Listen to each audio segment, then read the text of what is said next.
Session है उसमें हम डिस्कस करेंगे फ्री फॉल के बारे में, वेटलेसनेस के बारे में। किसी भी ऑब्जेक्ट का जो वेट होता है वो मून पर कितना होता है अर्थ के रिस्पेक्ट में, और कुछ न्यूमेरिकल्स के बारे में डिस्कस करेंगे। तो this is Aziz and you are watching a beautiful and cute channel Miss Wahi Education. तो सेशन स्टार्ट करते हैं बच्चों। सबसे पहले समझते हैं फ्री फॉल क्या होता है। फ्री फॉल, फ्री फॉल जैसे कि आप ये इमेजेस देख रहे हैं, इन सारी इमेजेस में ऑब्जेक्ट जो है वो फॉल्स हो रहा है टूवर्ड्स द अर्थ। ये सारी इमेजेस में जो आप देख रहे हैं अभी सामने आपकी स्क्रीन पर चल रही हैं, इनमें क्या दिख रहा है आपको? ये objects falls towards the earth हो रहे हैं, अर्थ के सरफेस की तरफ, सेंटर की तरफ गिर रहे हैं। यानी कि क्या है फ्री फॉल बच्चों? Action of the gravity.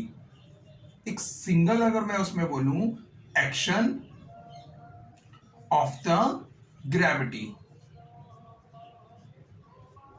action of the gravity, action of the gravity को हम बोलते हैं free fall.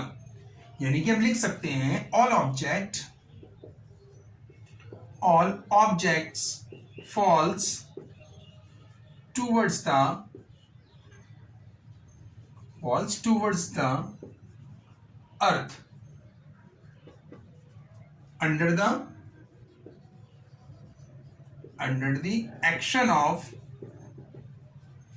action of gravitational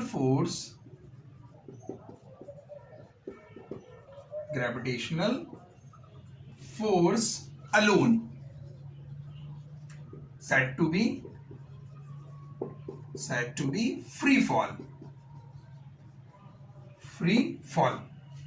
क्या मतलब हुआ? ये मतलब हुआ बच्चों कि जितनी भी बॉडीज हैं वो फॉल्स होती हैं अर्थ के सरफेस की तरफ। किस वजह से होती है? अर्थ के, मैं सेंटर पर कहूं, सेंटर की तरफ फॉल्स होती है। किस वजह से?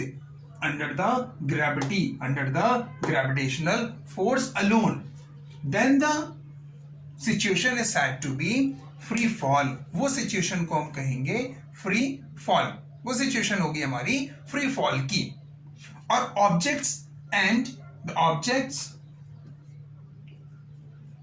objects are called freely falling objects।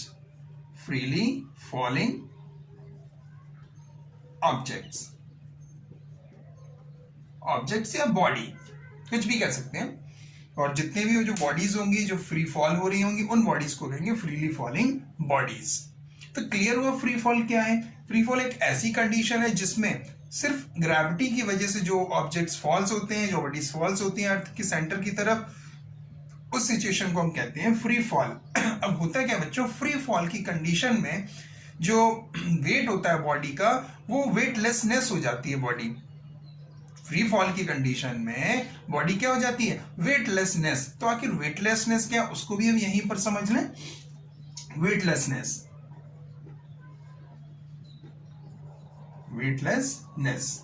क्या होती है? वेटलेसनेस बच्चों एक ऐसी सिचुएशन होती है जिस सिचुएशन में बॉडी का वेट कुछ लूज होता है।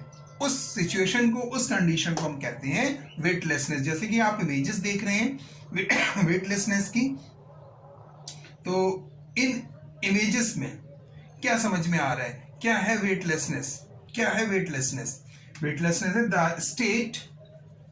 the state in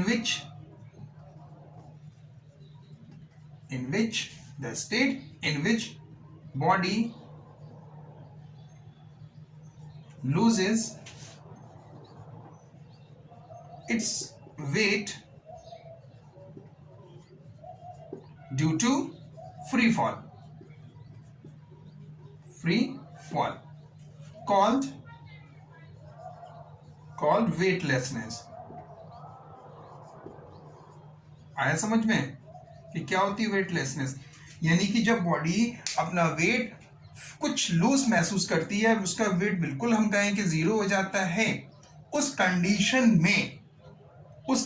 को हम कहते हैं वेटलेसनेस। वो स्टेट हमारा कहलाता है वेटलेसनेस, कि फ्री फॉल हो रहा है और बॉडी ने अपना वेट लूज कर दिया। That is such situation is known as the weightlessness. उस सिचुएशन को, उस कंडीशन को हम कहते हैं वेटलेसनेस। राइट। जितनी भी इमेजेस आपने अभी देखी उन सारी इमेजेस में आपको समझ में आया कि व्हाट इज वेटलेसनेस, यानी कि वेटलेसनेस कब अकर होता है, यानी वेटलेसनेस अकर, ये और लिख लीजिए पॉइंट पैराग्राफ चेंज करके, weightlessness occur when there is no force of support on your body, on a body, when the body effectively in free fall, that is clear कि what is weightlessness and what is free fall. अक्सर बच्चे confuse होते हैं sir weightlessness क्या है, free fall क्या है। तो फ्री फॉल एक ऐसी कंडीशन है, एक ऐसी सिचुएशन है कि जब बॉडी ग्रेविटी के एक्शन की वजह से फॉल्स होती है towards the earth, towards the centre of earth, that situation is known as the free fall. उस कंडीशन को हम कहेंगे free fall. And what is weightlessness, जब बॉडी अपना वेट लूज फील करती है, यानी उसको जीरो, हम इसको जीरो ग्रेविटी भी बोलते हैं, वेटलेसनेस जीरो ग्रेविटी भी बोलते हैं, कि जब उसको ये लगे कि क्या जीरो वेट हो गया उसका, zero gravity means zero weight, that state is known as the weightlessness. और ये कब होता है, ड्यूरिंग द फ्री फॉल, बस जब there is no support, there is no force support on your body, कोई एक्शन फोर्स सपोर्ट नहीं कर रहा है आपको, that situation is the weightlessness. उस कंडीशन को हम कहते हैं वेटलेसनेस। जितनी भी इमेजेस आप फिर से एक बार रिकॉल कर लीजिए, ये इमेजेस जो देख रहे हैं आप फ्री फॉल की, वेटलेसनेस की, इन इमेजेस को देखकर आपको ये क्लियर हो रहा है कि what is weightlessness and what is free fall. Free fall की सिचुएशन भी देखी आपने और वेटलेसनेस की। फ्री फॉल में बिल्कुल एक्शन ऑफ ग्रेविटी की वजह से फॉल्स हो रही हैं बॉडीज, एंड उन्हें उनका वेट एकदम जीरो हो रहा है, जीरो ग्रेविटी हो रही है, मींस वेटलेसनेस लूज हो रहा है उनका weight, that is known as the weightlessness. Clear. अब हम बात करते हैं कि what is the weight of an object on the surface of the moon। चलिए हेडिंग लिखिए, weight of an object on the surface of moon, weight of an object on the surface of moon। चलिए, weight of an object on the surface of moon, weight of an object on the surface of moon, on the surface of moon। Moon के surface पर हम देखते हैं किसी body का wait कितना होता है। दो कंडीशन, दो चीजें लिख लो जो आपको मालूम है। इसके पहले मैंने मास और वेट पर वीडियो बनाया था, लेक्चर दिया था, वो मास और वेट का मैंने डिस्क्रिप्शन में लिंक दे रखा है। जिन्होंने मास और वेट का वीडियो नहीं देखा है तो वो डिस्क्रिप्शन में जाके मास और वेट का वीडियो देख सकते हैं, लेक्चर देख सकते हैं, वहां से आपको मास और वेट के बारे में डिटेल इंफॉर्मेशन मिल जाएगी। एनी हाउ, तो वेट को हम रिप्रेजेंट करते हैं W से, और हमें मालूम था कि वेट कितना होता है, product of mass and the gravity, gravitational acceleration, mg। और g के बारे में भी हमें मालूम है कि what is the value of g, g is equal to capital G capital M upon R square. ये दो चीजें हमें मालूम थी कि g की वैल्यू ये हमने पढ़ रखी थी वेरिएशन इन g में। g का जो मैंने एक और लेक्चर बनाया था उसकी लिंक भी मैंने डिस्क्रिप्शन में दे रखी है, वहां से भी आप इसको, ये कहां से ड्राइव हुआ था पूरा आप डिटेल में समझ सकते हैं। एनी हाउ, ये है आपका मास, m स्मॉल m है, mass of a body, g gravity, and यहाँ पर g gravity, capital G universal gravitational constant, mass is, ये capital M is representing the mass of the earth और the mass of the moon. अभी मैं लिख रहा हूं तो भी क्लियर हो जाएगा। और डिस्टेंस, ये R है, डिस्टेंस उस बॉडी की सेंटर से सरफेस तक की डिस्टेंस कितनी है, that is the R। Now for earth, सबसे पहले हम लिख लेते हैं अर्थ के लिए, फॉर अर्थ, राइट। अर्थ के लिए अगर हम लेंगे तो हम लिख ले रहे हैं WE, WE represent for earth is equal to mass और GE, GE ठीक, gravity of earth, G represent the gravity of earth. Now WE is equal to M into GE। तो यहाँ पर हम जब जी को रिप्रेजेंट करेंगे अर्थ के लिए, तो ये कैपिटल जी तो यूनिवर्सल ग्रेविटेशनल कांस्टेंट है, ये तो चेंज होगा नहीं। तो कैपिटल जी और मास of earth me upon radius of earth re²। This situation is equation 1। Clear है? क्लियर है? क्लियर? ये me रिप्रेजेंट कर रहा है mass of earth, re represent the radius of the अर्थ, या सेंटर से उस सरफेस तक की अर्थ की बॉडी की डिस्टेंस कितनी है। नाउ फॉर मून, मून के लिए WM represent the moon, WM is equal to small m and GM। m small m mass of the body, GM gravity of the moon. Now again WM is equal to small m into capital G mm mass of the moon upon radius of the moon, that is situation is 2। ये दो situation हो गई हमारे पास condition. अब हमें इनको comparison करना है, मीन्स इसको देखते हैं, सॉल्व करते हैं। Divide equation 2 by equation 1। 2 को 1 से हम क्या कर दे रहे हैं, डिवाइड कर दे रहे हैं। यहां पर डिवाइड कर लें, चलिए यहां डिवाइड कर लेते हैं। So WM upon WE is equal to, WM is this M into capital G MM upon RM² upon small m into capital G ME upon RE²। Value put up कर दी, WM की वैल्यू पुटअप करी, WE की value put up करी। Right, ये M से M cancel, G से ये G कैंसिल, ये पहुंच जाएगा ऊपर और ये आ जाएगा नीचे। राइट, कितना आएगा, WM upon WE is equal to कितना आ जाएगा, ये आएगा MM mass of moon upon mass of earth into radius of earth upon radius of moon to the whole square. Whole square क्यों लगा दिए, क्योंकि स्क्वायर यहां पर भी था, स्क्वायर यहां पर भी था, दोनों जगह स्क्वायर था, तो होल स्क्वायर हमने इसको लगा के रख दिया। नाउ यहां पर अब हम लोग वैल्यू पुटअप करेंगे मास ऑफ द मून की, मास ऑफ द अर्थ की, radius of moon, radius of earth, radius of moon, इन सब की वैल्यू पुटअप करेंगे, कैलकुलेशन करेंगे, देखते हैं क्या वैल्यू आ रही है। तो मास of moon 7.36 into 10 to the power 22 upon 5.98 into 10 to the power 24 multiply 6.37 into 10 to the power 6 upon 1.74 into 10 to the power 6 to the whole square. ये वैल्यू पुटअप करी और उसके बाद हम कैलकुलेशन करेंगे। यहाँ पर कैलकुलेशन करने पे हमारे पास जो रिजल्ट आएगा वो आएगा 1/6, यानी कि कैलकुलेशन करने के बाद WM अपॉन WE का जो रिलेशन आएगा वो 1/6, यानी we can say that mass of an object on the moon is 1/6 of the mass बोल रहा हूं, weight of the moon is equal to the 1/6 of the weight of the object on the surface of earth. क्या मतलब, यानी किसी body का moon पर wait अर्थ के वेट का 1/6 होगा। Weight of an object on the moon is 1/6 of the weight of an object on the surface of the earth. Clear है? तो ये चीज समझ में आई कि what is the weight of an object on the moon. कुछ नहीं करना था हमको, क्या किया हमने, बस इतना सा किया हमने कि हमें ये मालूम थी, उसके बाद अर्थ के लिए ले लिया, फिर मून के लिए ले लिया, इक्वेशन को डिवाइड कर, इतना नोट डाउन करो, फिर हम इसके कुछ बेस्ड न्यूमेरिकल्स आपको बताते हैं। Done done.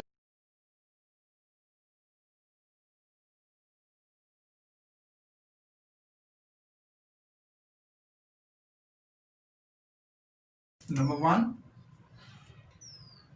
if a weight of a body is 60 kg on the earth,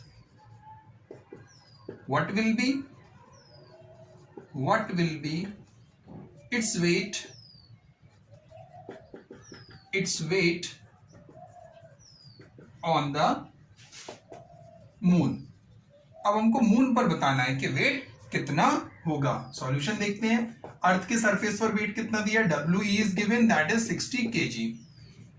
find क्या करना है बच्चों, डब्ल्यू एम फाइंड करना है, बहुत सिंपल है, बहुत इजी है, कर लेंगे W M. So W M is equal to 1/6 of W E, अभी ड्राइव किया, that is equal to 1/6 by 10 is equal to 60, that is equal to 10 kg। तो मून पर कितना आ जाएगा, W M is equal to 10 kg। Easy था, कुछ नहीं, यही लगा दिया बस। W M is equal to weight of the body on the moon is equal to 1/6 of the weight on the earth, calculate कर लिया, इजी था, नोट डाउन करिए। फिर एक क्वेश्चन और करते हैं, second. Done.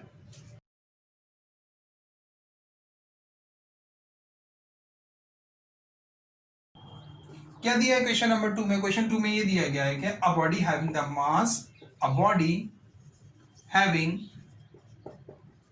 Mass is 10 kg, a body having mass 10 kg, what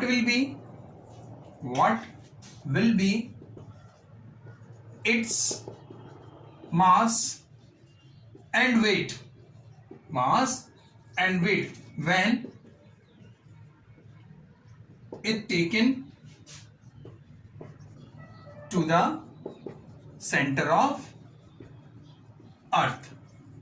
जब इसको सेंटर पर लेके जा रहे हैं अर्थ के, तो उस बॉडी का वेट बताइए और मास बताइए। इसलिए मैंने कहा है डिस्क्रिप्शन में मैंने लिंक दे रखी है मास और वेट से रिगार्डिंग, तो जब तक आप डिटेल्स नहीं देखोगे तो क्वेश्चन थोड़ा सा कंफ्यूजन रहेगा, वैसे मैं रहने नहीं दूंगा, लेकिन फिर भी और ज्यादा डिटेल में देख लोगे तो ज्यादा बेटर है। मैंने डिस्क्रिप्शन में लिंक दे रखा है मास और वेट का, कि क्या मास होता है, क्या वेट होता है, क्या क्या कंडीशंस होती है मास के लिए और वेट के लिए, तो वो जरूर देखिएगा। Anyhow come to the solution. Mass कितना दिया एक बॉडी का, 10 kg। अब हमसे पूछ रहा कि जब उसको सेंटर पर लेके जा रहे हैं तो मास बताओ और वेट बताओ। एट सेंटर पे पूछ रहा हमसे मास बताओ और वेट बताओ। तो मास क्या होता है, mass is constant through out the universe, पूरे ब्रह्मांड में, पूरे यूनिवर्स में कहीं पर भी लेके जाओगे मास कांस्टेंट रहेगा। It means mass is equal to 10 kg, mass तो 10 kg रहेगा। बट वेट देखते हैं सेंटर पर, W is equal to mg। अब m तो 10 रखा सेंटर पर, g0 एट सेंटर लिख लीजिए, at centre g is equal to 0। Centre पर ग्रेविटी क्या हो जाती है, 0। सेंटर पर ग्रेविटी 0, तो वेट कितना हो जाएगा, 0, राइट। मास 10 kg, क्योंकि मास कांस्टेंट होता है, वेट 0 क्यों, क्योंकि सेंटर पर ग्रेविटी 0 हो जाती है। मैंने बताया था कंडीशंस हैं उनकी, क्या क्या कंडीशन पे मास क्या होता है, वेट, जरूर देखो उस वीडियो को, डिस्क्रिप्शन में मैंने लिंक दे रखी है। ओके, नेक्स्ट क्वेश्चन स्टार्ट करते हैं, नोट कर लो फिर नेक्स्ट करें। डन।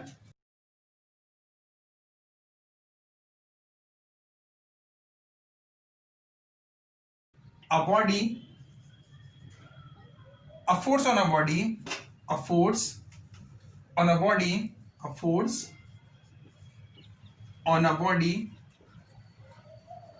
20 न्यूटन, whose, यानी एक बॉडी है उस पर फोर्स कितना एक्सर्ट किया, force on a body 20 Newton, whose weight is 9.8 Newton. Find mass and acceleration produced in a body. या in the body, right? Solution क्या कह रहा है क्वेश्चन में, वो क्वेश्चन में कह रहा है एक बॉडी है, उस बॉडी पर फोर्स एक्सर्ट किया, फोर्स लगाया गया कितने न्यूटन का, 20 न्यूटन का। फोर्स कितना एक्सर्ट किया गया, 20 न्यूटन पर, और उस बॉडी का वेट कितना था, W is equal to 9.8 newton. हमसे कहा गया मास फाइंड करो एंड एक्सेलरेशन फाइंड करो, मास कितना होगा और एक्सेलरेशन कितना होगा, ये दो चीजें हमसे कहा गया। तो मास हम फाइंड कर सकते हैं, कहां से फाइंड कर सकते हैं, बोलो चलो। W is equal to mg, right. Force देखो अब क्या कह रहा है इसमें, कॉन्सेप्ट समझो क्वेश्चन का, कॉन्सेप्ट बहुत अच्छा क्वेश्चन है। अब यहाँ पर कुछ बच्चे कंफ्यूज होंगे कि एक्सेलरेशन ग्रेविटी है या क्या है। यहाँ पर वो फोर्स एक्सर्ट कर रहा है उस बॉडी पर, तो उस फोर्स की वजह से कितना एक्सेलरेशन आया, कम टू द पॉइंट ना, उस फोर्स की वजह से कितना एक्सेलरेशन आया वो एक्सेलरेशन फाइंड करना है हमें। और ग्रेविटी तो पता ही है, ग्रेविटेशनल एक्सेलरेशन कितना होगा 9.8, तो what will be the what is the weight 9.8, mass find करना है into g 9.8, so m is equal to 9.8 by 9.8 1 kg। कितना मास है उस बॉडी का 1 kg, कितना है 1 kg। तो ये क्लियर हो गया मास। अब एक्सेलरेशन फाइंड करना है, विच कौन सा एक्सेलरेशन, जो उस फोर्स की वजह से एक्सेलरेशन प्रोड्यूस हुआ उस बॉडी में। F इज इक्वल टू पढ़कर आए हैं ma, राइट। F कितना 20 न्यूटन का फोर्स एक्सर्ट किया, मास बॉडी का 1a फाइंड करना है, तो acceleration is equal to 20 metre per second square. कितना एक्सेलरेशन प्रोड्यूस हो गया 20 मीटर पर सेकेंड स्क्वायर। अच्छा क्वेश्चन था कि कंफ्यूजन होगा इसमें कि ग्रेविटेशनल एक्सेलरेशन या कौन सा एक्सेलरेशन, ठीक है, नोट डाउन करो। नेक्स्ट एक क्वेश्चन और कराते हैं।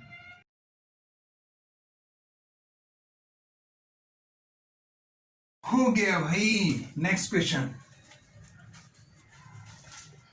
A man, question number 4, right. Solution देखिए, क्वेश्चन समझ में आया कि एक बॉडी है, एक मैन है, उसका वेट कितना दिया गया है 600 न्यूटन ऑन अर्थ। अर्थ पर कितना दिया गया 600 न्यूटन दिया गया है अर्थ पर। आगे बोल रहा कि व्हाट इज इट्स मास, तो मास बताओ, फाइंड करो। चलिए पहले मास फाइंड कर लेते हैं, क्योंकि मास कांस्टेंट होता है थ्रू आउट द यूनिवर्स। तो W is equal to mge, earth के लिए अर्थ की ग्रेविटी लेंगे, और मून का कोई बॉडी होगी तो मून की ग्रेविटी के लिए ग्रेविटी लेंगे, प्लैनेट कोई किसी दूसरे प्लैनेट पर होगा तो वहां के अकॉर्डिंग दूसरी ग्रेविटी लेंगे जो उस प्लैनेट की ग्रेविटी होगी। एनी हाउ W इज दिया गया 600 is equal to m, g के बारे में कमेंट था कि g की वैल्यू ले लो 10 मीटर पर सेकेंड स्क्वायर अर्थ के लिए, राइट। तो यहां पर इंटू 10 ले लेंगे, so m is equal to 600 upon 10, that is mass is equal to 60 kg। Mass कितना आ गया 60 kg आ गया, उस बॉडी का मास 60 kg। Now it will taken on the surface of the moon, on the moon, so mass is remains constant, mass again 600 kg, mass तो constant रहेगा 600 kg, sorry 60 kg, mass तो change नहीं होगा। क्यों change नहीं होगा, क्योंकि मास कांस्टेंट होता है किसी भी बॉडी का। Wm is given, Wm is equal to 100 newton, 100 newton. Gravity on moon हमको फाइंड करना है, बस लगा लीजिए Wm is equal to mass of the man into gravity of the moon, तो यह आ जाएगा 100 is equal to 60 into Gm, बस यहां से Gm आप फाइंड कर लेना 100 बाय 60, 0 से 0 कैंसिल हो जाएगा, ये कैंसिल होगा, 2 5 10, 2 3 6, यानी 3 1 3, 1.3 1 3, 2 3 6 18, 1.6666 समथिंग आएगा, 1.66 मीटर पर सेकेंड स्क्वायर, ये आ जाएगी gravity of moon 1.66 metre per second. अच्छा क्वेश्चन था कि उन्होंने कहा कि एक मैन है, उसका वेट अर्थ पर इतना है 600, उसको मून पर ले जाएंगे तो मास बताओ, अर्थ पर मास बताओ, उसके बाद मून पर मून की ग्रेविटी बताओ। तो आज के इस लेक्चर में, इस सेशन में बच्चों हमने क्या कंप्लीट किया, आपको बताया कि वेटलेसनेस क्या होता है, फ्री फॉल क्या होता है, और किसी भी बॉडी का मून के सरफेस पर वेट कितना होता है, और साथ ही साथ उनके कुछ न्यूमेरिकल्स भी कराएं। तो वीडियो अगर पसंद आया बच्चों तो लाइक करिए, शेयर करिए, और हमारे चैनल को जो नए विजिटर्स हैं उनसे मेरा रिक्वेस्ट है कि मेरे चैनल को सब्सक्राइब करें। Thank you so much.